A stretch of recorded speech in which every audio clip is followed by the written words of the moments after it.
Okay, our lesson today is lesson 4-5. There is a notes handout to go along with this lesson. Our objectives for today are to describe correlations from scatter plots, identify correlations, match scatter plots to situations, and graph a scatter plot from given data and determine the line of best fit. A correlation describes a relationship between two data sets. A graph may show the correlation between data.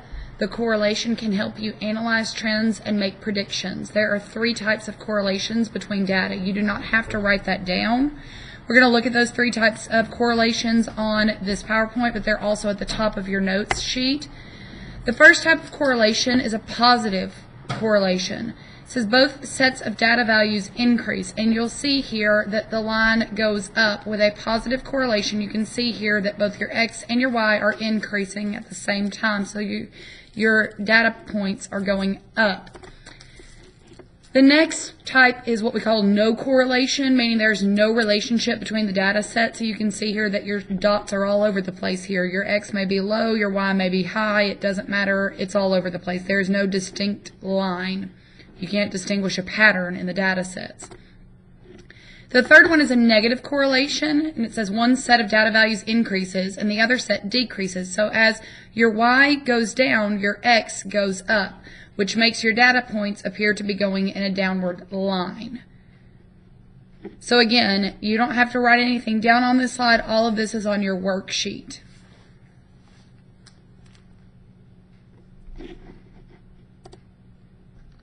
All right, so the first thing we're going to look at here with these correlations is examples 1 and 2 on your notes handout. You'll notice on example 1, we're determining here on 1 and 2, our goal is to determine what type of correlation it is out of the 3 we just looked at, so positive, negative, or no correlation. So in example 1, it's talking about beach visitors. Here you have your number of visitors on your y-axis, and here you have the average daily temperature on your x-axis. You can see as your temperature goes up, your number of visitors is going up as well. So because they're both going up, that makes for a positive correlation. And again, you can see that it's like the data set, the line goes up. So we're going to write the word positive here in the blank.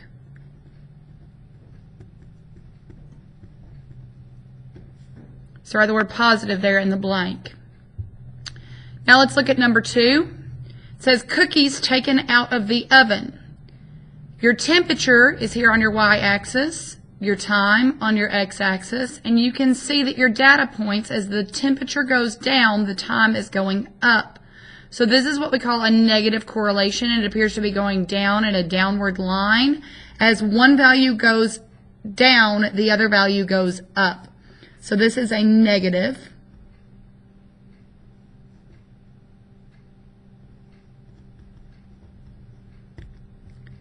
correlation there. So write the word negative in that blank.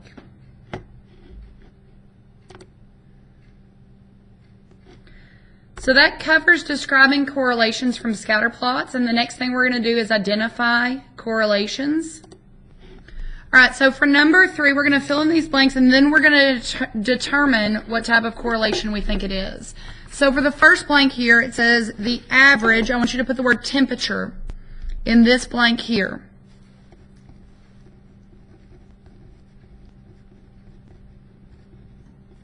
So the average temperature in a city and the number of, and I want you to write the words speeding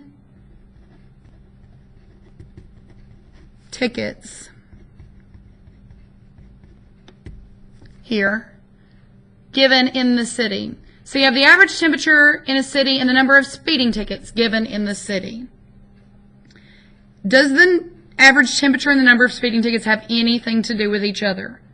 Most likely, no. You're not going to see any correlation. So we're going to say no correlation. You need to be writing this. No correlation. And that's because the number of tickets has nothing to do with the, we'll just say temp. Okay? No correlation. The number of tickets has nothing to do with the temp. On number 4, the number of people in an audience and ticket sales. The number of people in an audience and ticket sales. Fill in those blanks there. What type of correlation would you expect to see between the number of people in the audience and the number of tickets sold? As the number of tickets sold goes up, the number of people in the audience goes up. So that is, when they're both going up, that means that we would see a positive correlation.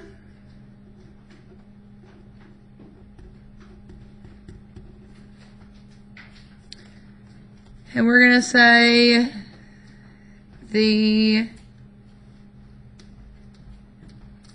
we're going to say as tickets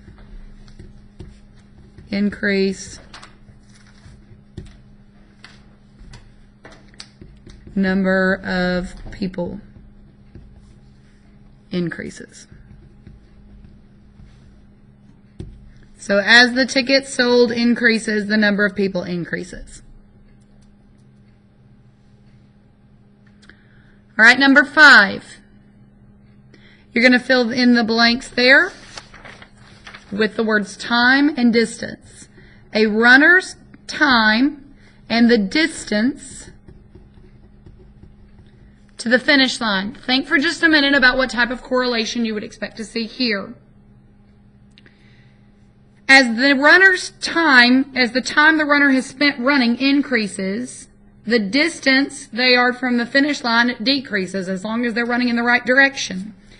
So this would be a negative correlation.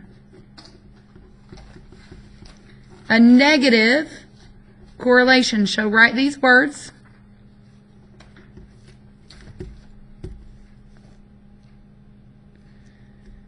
As running time increases, distance to finish decreases.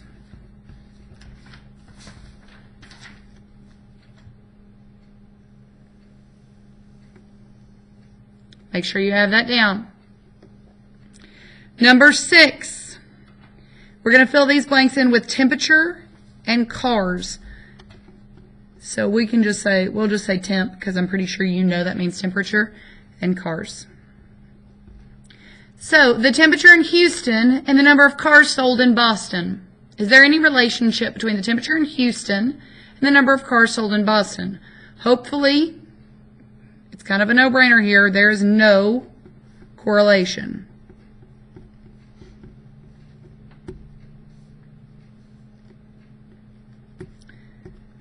The temp in Houston has nothing to do with cars sold in Boston. Make sure you have that written down.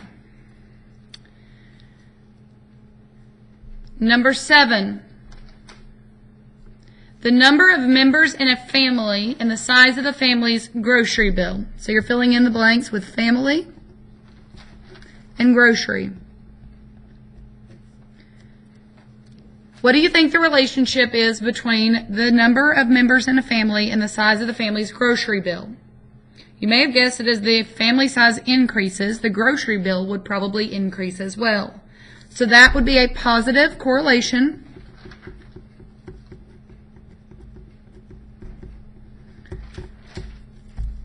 As family size increases, grocery bill does too.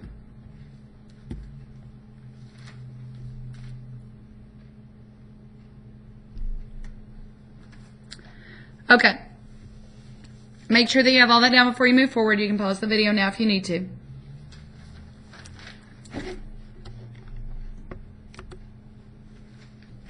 All right, so now you can identify correlations. Next, we're going to look at matching scatter plots to situations.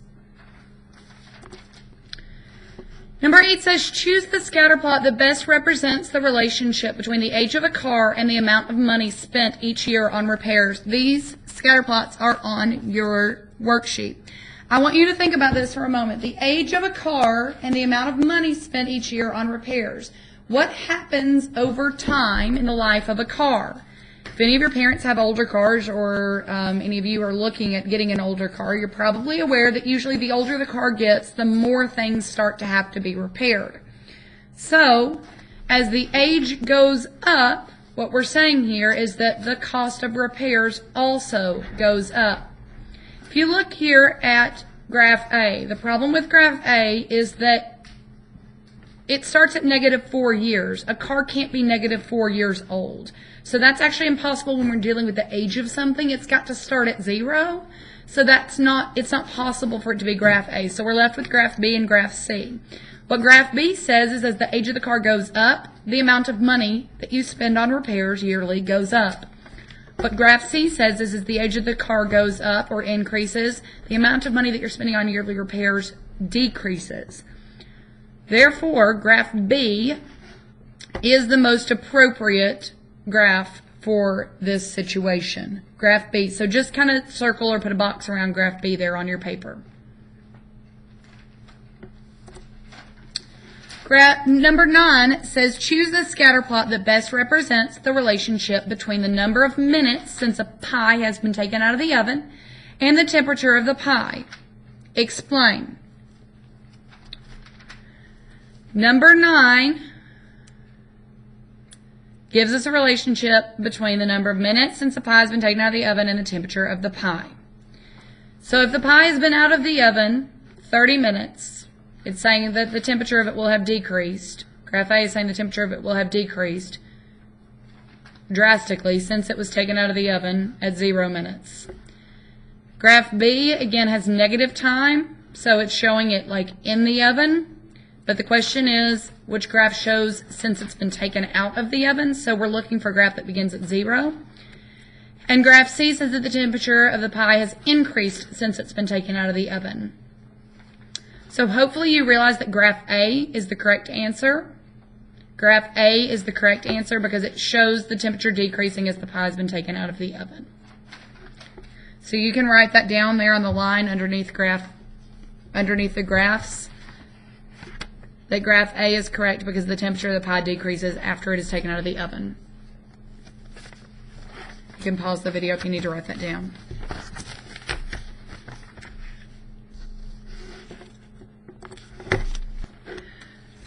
So now you can match a scatter plot to a situation.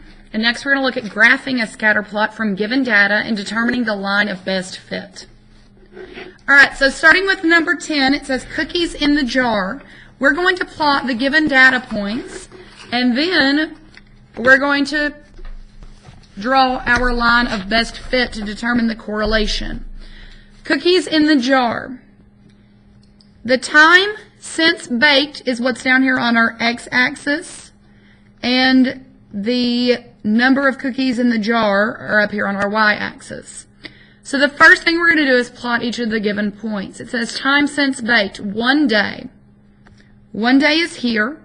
The number of cookies in the jar is 24, so I'm going to come up to the 24 and make a point. You need to do that on your own paper as well. Time since baked, 2 days, tells me that there are 16 in the jar. So I'm going to come to day 2 and up to 16, which if I look here, I have 12 and 18, so it's going to be somewhere between 12 and 18. 2, I'm going to make it right here.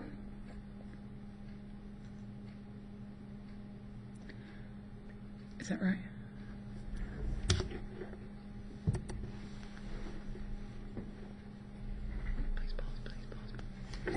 All right, number 3, the point number 3, 3 days since baked, and 10.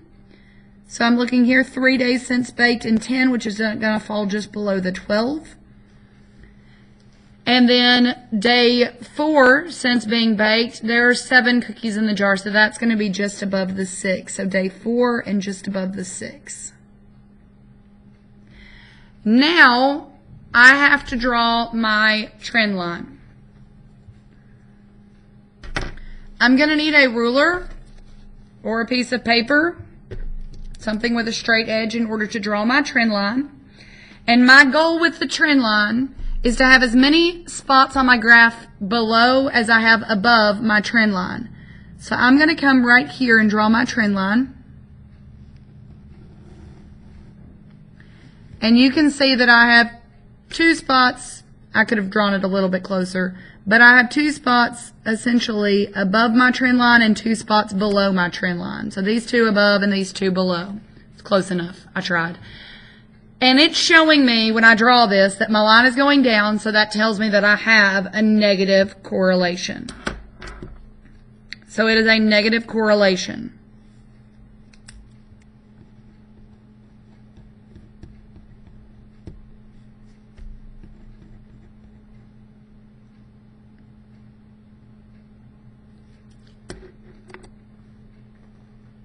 Am I spelling that wrong? Sorry, my brain stopped working for a second. Get correlation there, negative correlation. And the other thing that you need to understand is that this trend line can also be called, I want you to write this down, trend line can also be called the line of best fit. I won't make you write this every time, but I want you to write it now. And it will also be called in statistics a regression line.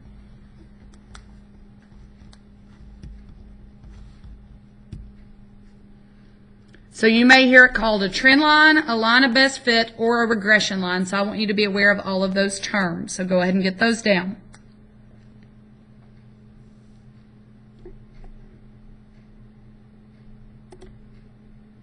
What's your meaning? Shut up. Just as a side note, we are going to look at this in your calculator tomorrow, and the regression line term is actually going to be what's used in your calculator to determine that regression line or that trend line. Number 11 is the last one we're going to look at on your notes today. Number 12 we're going to do in class together tomorrow. Number 11 gives us a table of scores. The table shows the number of points scored by a high school football team in the first 4 games of the season. We're being asked to graph a scatter plot using the given data and draw a trend line. So the first thing we're going to do, like it says here in the box, we're going to label our graph. This is football team scores.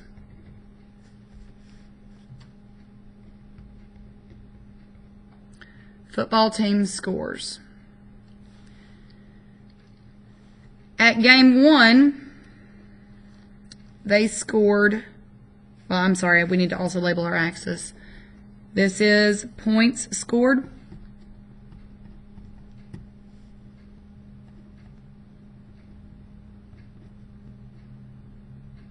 Points scored. And down here is our game.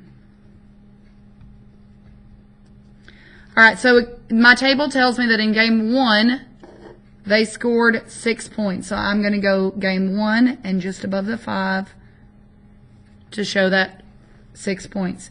Game 2, they scored 21 points. Game 3, they scored 46 points. So I'm going to come just above the 45. And in game 4, they scored 34 points. So I'm going to come just below the 35. So now I'm going to draw a trend line. And again, I want to try to get as many points above as I have below my line.